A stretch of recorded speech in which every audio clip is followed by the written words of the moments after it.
আসসালামু আলাইকুম গাইস, সবাই ভিডিওটা শেষ পর্যন্ত দেখে যাবেন। দেখবেন যে প্রেমের কি মজা আর জ্বালা। প্রেম করতে গেলে কত কত জ্বালা হয়। তোরে আমি ভালোবাসি, তুই আমারে অক্ষণে কবি যে তুই আমারে ভালোবাসিস কিনা।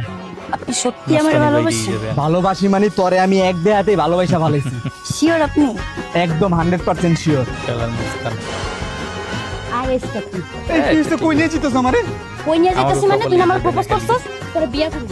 আরে বিয়া মানে দাঁড়াও, তোমার মাত্র প্রপোজ করলাম, তুমি আর বলতেছো বিয়া করবা? বিয়া করব না? তোর কি আমার চেহারা দেখা মনে হয় যে আমার এখনো প্রেম করার বয়স আছে? কি কইতাছ? এর লিগে ডাইরেক্ট বিয়া করে লেবা? আগে আমরা প্রেম করি। শুন, সারাটা দিন বাসায় বসে তোর লগে চ্যাটিং করুম, সমস্ত কাজ কাম ফালায় রাখা, এরপর যাবো তোর লগে ডেটে, তারপর মনে কর তোর লগে হইব ঝগড়া দুদিন পর পর, এরপর মনে কর 6 মাস পরে কি ব্রেকআপ। এই সমস্ত সুর টুর কিছু নাই, চল বিয়া করুম ডিরেক্ট। বিয়ার পরে তুই আমার ডিভোর্স দিবি, সেই কায়দাও কিন্তু নাই, ঠিক আছে? কাবিন দিবি 50 লাখ টাকা। তুই আমার ডিভোর্স দেওয়ার নাম মুখেও আনতে পারবি না, সিস্টেমই রাখো না। হ্যাঁ, কি কইতাছ? তোমারে কি প্রপোজ করে আমি ভুল করে নিলাম? কে ভুল করে নিলাম? তুই আমার ভালোবাসিস না? হ্যাঁ, তুই আমার প্রপোজ করছস না? ভালোবাসা দেখেই তো প্রপোজ করছস। হ্যাঁ, তাহলে তুই আমার বিয়া করবি না? হ্যাঁ, 6 মাস প্রেম করার পরে যদি তোর লগে আমার ব্রেকআপ হয়ে যায়, এই শুনকার বিয়াটা হইব না? হইব? চল এখন ডাইরেক্ট বিয়া। আরে বলিস